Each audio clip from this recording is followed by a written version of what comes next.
नमस्कार, मी रामेश्वर बद्दर, मराठवाडा नेता यूट्यूब मध्ये आपलं मनपूर्वक हार्दिक स्वागत आहे. करनी करे चमनई डरे, बोया पेड़ बबूल का, आंब कहाँ से आय. आणि अशा प्रकारे जे संस्कार करतात, बाबरीचं रोप लावायचं, बोरं यायची अपेक्षा करायची होत नसते. दुर्दैवानं सत्ता आली की नीट वागायचं नाही आणि सत्ता गेली की मग मात्र अमितराव तुम्ही माझ्याकडे ट्युशन लावा, मी तुमच्याकडे ट्युशन लावतो. राजकारणात कोणच कोणाचा कायमचा मित्र नसतो, शत्रू नसतो. कोण कटप्पा असतो, कोण गद्दार असतो, कोण बेईमान असतं, हे सगळं जनतेला कळत असतं. आणि नेमकं लातूरमध्ये भाजपच्या कार्यकर्त्यांनी जो पिवळ्या पाण्याविषयी मोर्चा काढला, याचाही जाहीर समाचार संभाजीराव पाटील निलंगेकर यांनी घेतला. पण लातूर शहराच्या राजकारणाचं मात्र काय, ह्या दोघांनी मिळून वाट लावली अशी ही खाजगी चर्चा आहे. नेमकं अमित देशमुख आणि संभाजीराव आणि अभिमन्यू पवार एकीकडे जातीयतेचा विषारी भ्रष्टाचार, कॅश कास्ट क्राईम, गुंडा राज आणायचं पाप घडत आहे. आणि अशा एका परिस्थितीमध्ये नेमकं काय बोलले संभाजीराव, ऐका, चिंतन करा, विचार करा आणि राजकर्त्यापासून सावध राहा. धन्यवाद. शेअर करा, लाईक करा. धन्यवाद. बऱ्याच जणांच्या मनामध्ये असतं की म्हणजे विनाकारण एक शंका असते. उदयच्या मनामध्ये एक शंका होती की अमित भैयांना कोण सांगणार. जगदीशजीच्या मनामध्ये शंका होती की संभाजी भैयाला कोण सांगणार. पण आमच्या दोघांच्या मनात शंका नव्हती, तुम्हाला माहिती.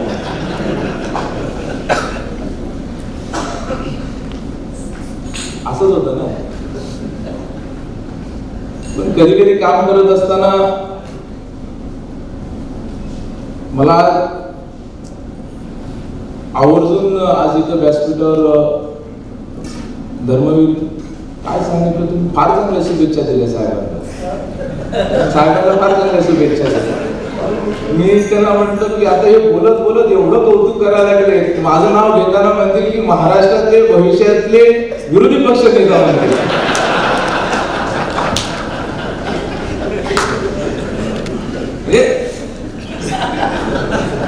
आमची झाली चर्चा दोघांची.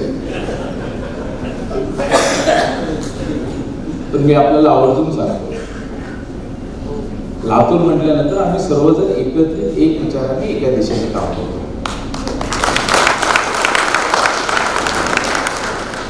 पण मित्र म्हणून माझी भैयाला एक विनंती आहे. भैया कसं आहे, आपण मुंबईहून लातूरला येतो रेल्वेने, सकाळी उतरल्यानंतर आपल्याला थोड्या वेळ असं वाटतं की अजून आपण रेल्वेमध्ये, असं भास होतो. आता भैया सरकार गेले तुमचं, आता तुम्ही विरोधी पक्षात, त्यामुळे तुम्ही ताकदीने विरोधकाची भूमिका घ्यायला पाहिजे. आणि आम्हाला देखील हे शिकण्याची गरज आहे. म्हणजे काही क्लासेस साठी मला तुमच्याकडे यावं लागणार आहे. म्हणजे सत्तेमध्ये गेल्यानंतर कसं राहायचं आणि तुम्हाला काही क्लासेससाठी आमच्याकडे यावं लागणार आहे की विरोधी पक्षामध्ये गेल्यानंतर कसं राहायचं. कारण आता आम्ही बघितलं की महानगरपालिकेची बैठक विरोधी पक्षाने घेतली, महानगरपालिकेवर मोर्चा सत्ताधाऱ्यांनी काढला.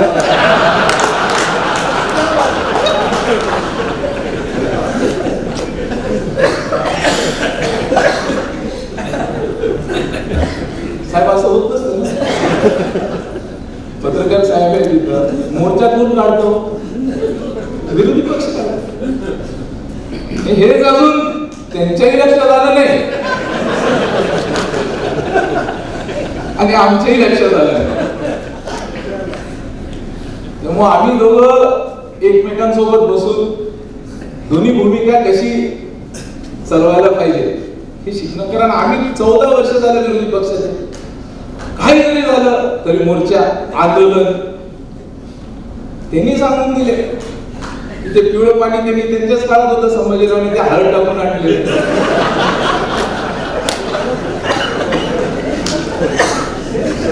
मी पाहत होतो त्यांनी माझं नाव कशाला घेतलं बाबा.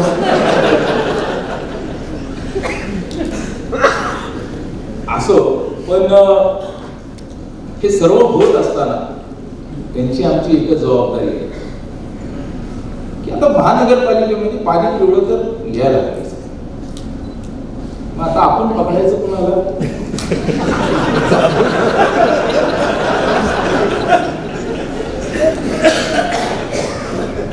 आता तुमच्या डोक्यावर काटेरी मुकुट आहे. चला, तुम्ही आमच्या क्रीडाचे जर काम नाही केले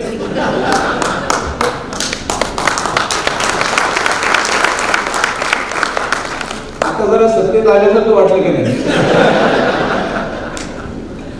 असं सांगावं लागतं दम घेऊन, आमच्या क्रीडाचे काम व्हायला पाहिजे. कोणतेही कुणाचे परवानग्या त्या ठिकाणी पेंडिंग पडायला नको. याद रखा, देवेंद्र फडणवीसांचं सरकार आहे. असं करून आपल्या सर्व क्रीडाला बळ देणं, त्यांच्या पाठीशी उभा टाकणं, मजबूतीने उभा टाकणं ही आता आमची जबाबदारी आहे. आणि एकत्रित काम करणं. काय झालं भैया, मी काल एक कुठं तर वाचत होतो, पत्रकारांना पण काही सुचत नाही. त्यांनी लिहिले की आता भाजपचं सरकार असताना मांजरा कारखान्याचे निवडणुका बिनविरोध का? विचारलं का? असा विषय नाही. विकासाच्या ज्यावेळेस एखादी गोष्ट येते, एखाद्या कामाचा विषय येतो, त्या ठिकाणी योग्य त्या ठिकाणी त्या गोष्टी होत असतात. ते आम्हाला लोकांनाही माहित नसतं काय झालंय, कोण लिहिले काय नाही. कोणतर आणूनच दाखवतो आपल्याला की बाबा हे असं असं लिहिले, तुमच्याबद्दल असं. आमची भूमिका काय असते, आम्ही सहज आमची चर्चा झाली होती, आमची भूमिका काय असते आम्हाला कुणालाच माहित नसते. बऱ्यापैकी तर त्यांनी वाचतात त्याने मला माहित नाही. पण मी आमच्या निलंग्यामध्ये नगर अध्यक्ष होते भाऊराव चोपडे म्हणून, ते वारले आता. त्यांच्याकडे एक पत्रकार तिथला स्थानिक मधला एक होता, रोज खायचं काय त्याचा तो पेपर घेऊन गेला आणि दाखवून आणलेलं तुमच्या विरोधामध्ये एवढ्या सगळ्या गोष्टी लिहिल्या. आणि परत जर तुम्ही असं जे काय करत अजून तुमच्या बद्दल काय काय काय काय हे करणार, तिथलाच होता. ते टाइमपास तो हे करायचा. तर तुम्ही पेपर पाहिले, पेपरला गोल केले, बाजूला टाकले. म्हटले तुला काय लिहायचं नाही? ते म्हटले मला वाचताच येत नाही. तर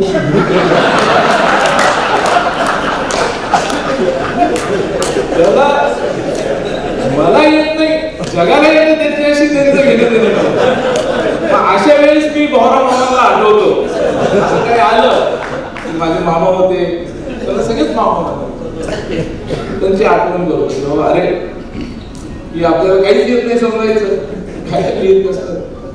पण ह्या गोष्टी कामामध्ये येत असते. लातूरचं एक वेगळं पॅटर्न आहे. भविष्यामध्ये आपण देखील राजकीय क्षेत्रात दोघं काम करतो, आपण एका पक्षाचे नेते आहेत. लातूरमध्ये पुढची एखादी ज्यावेळेस सभा होईल ना, एकाच व्यासपीठावर सभा होईल.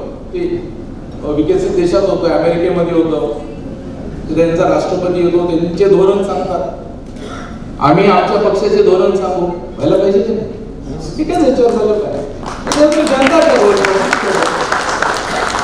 की धोरणात्मक आणि सकारात्मक हे लातूर पॅटर्न राहील, हे देखील लातूर दाखवून देईल भविष्यामध्ये, हे मी आपल्याला आवर्जून सांगतो. तावरे साहेब, आमचं लातूरचं वैभव, इथल्या नेतृत्वाने, इथलं कल्चर, इथली सुसंस्कृतपणा हे सर्वांनी जपलं आणि ते देखील जपण्याचं काम आम्ही सर्वजण निश्चितपणे भविष्यात करू. आणि आज या कार्यक्रमाच्या निमित्ताने मी खरं तर क्रीडाईला उदय आज अध्यक्ष म्हणून त्यांनी पुढे काम करतात. उदयचा माझा लहानपणापासूनचा आम्ही मित्रच, सोबत खेळलेले, सोबत एकत्रित मोठे झाले.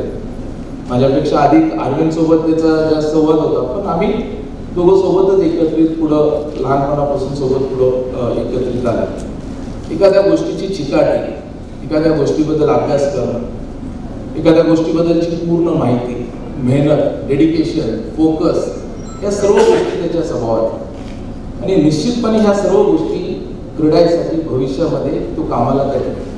तो एक ॲसेट आहे, म्हणजे क्रीडासाठी असणारा एक ॲसेट आहे. हा ॲसेट मी राज्यस्तरावरचे जे काही क्रीडाची मंडळी आहेत, हा मी तर असं म्हणतो की क्रीडाचा आमचा प्रत्येक माणूस हा लातूरचा माणूस ॲसेट, प्रत्येक व्यक्ती ॲसेट आहे. पण हा क्रीडाला तुम्हाला मिळालेला एक चांगला ॲसेट आहे आणि त्यांच्याकडे जबाबदारी आहे. मला असं वाटतं की त्या जबाबदारी घेतल्यापासून त्यांच्या व्यवसायावर निश्चितपणे थोडा फरक पडणार आहे. आता त्यांच्या डोक्यामध्ये व्यवसायापेक्षा क्रीडा आहे. मी एकटा म्हणून नाही, मी त्यांच्या स्वभावात एक छोटासा गुंचा रेसमध्ये पळत असताना मला जिंकायचं आहे असा विचार करणारा उदय नाही. रेसमध्ये पळत असताना माझ्या सर्व मित्रांना घेऊन मला जिंकायचं हा मला एकट्याला मोठं व्हायचं असा हा त्याच्यात जराही नाही. मी एखाद्या संघटनेची संस्थेची काम करत असताना मला ही संस्था ही संघटना ही मोठी करायची हा त्याच्यातला एक. आणि निश्चितपणे उदय आणि क्रीडाच्या सर्वच मंडळींना आज या निमित्ताने आम्ही आणि अमित भैया एकत्रित शब्द देतो, पूर्ण ताकदीने आम्ही सर्व क्रीडाच्या मंडळींच्या सोबत राहू. कुठेही आपल्याला अडचण येणार नाही. मला असं वाटतं की दोघांनी शब्द दिल्यानंतर प्रश्नच नाही. त्यामुळे पूर्ण ताकदीने आपल्या क्रीडाने आपल्या सर्वांसोबत राहू आणि आपण देखील ह्या लातूरमध्ये लातूरच्या वैभवामध्ये एक नव्या पद्धतीने आपण चांगले प्रयोग करू. एक चांगलं लातूर आपल्या सर्वांच्या याच्या माध्यमातून निर्माण करूया. सर्वांनी निमंत्रण या ठिकाणी दिलं आणि त्याच निमित्ताने आम्हाला या ठिकाणी बोलून आमचा देखील सत्कार आपण केला. त्यासाठी सर्वांचे आभार. परत एकदा मनापासून उदय, जगदीशजी, धर्मवीर, आमचे बेळंबे साहेब, यापूर्वीचे सर्वच अध्यक्ष, या सर्वांना खूप खूप शुभेच्छा. जय हिंद, जय महाराष्ट्र.